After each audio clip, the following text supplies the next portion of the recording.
A huge redevelopment project in Aiken could be on hold tonight. News Channel 6's Aiken Bureau Chief Sean Cabbage has a look at why Project Pascalis might soon be at a standstill. I think Aiken needs to keep what it's got. It's a great place for people to come visit. You know, this project has gotten a lot of attention. The public is really paying attention, and that's a positive. Project Pascalis, a $75 million project to revitalize downtown Aiken, may be coming to an end. We decided to file a motion or propose a motion to stop Project Pascalis, to also make the agreement with the developer null and void, and also amend and/or redo the redevelopment plan. The Aiken Municipal Development Commission stopped the project after a 3-hour executive session. And that enables our legal counsel to do some additional due diligence to make sure we're moving forward in the right manner. Community opposition to the plan includes several lawsuits and a grassroots effort called Stop Project Pascalis. The whole process is to ensure we're following the South Carolina redevelopment law.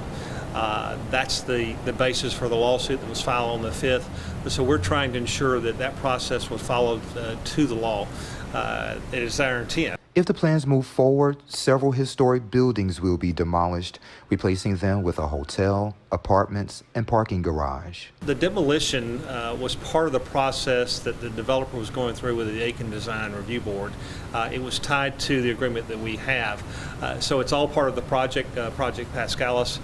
If we decide to stop that project, then the agreement to demolish the hotel will be reviewed. I'm against anything that involves the building of a structure that's more than 3 stories high.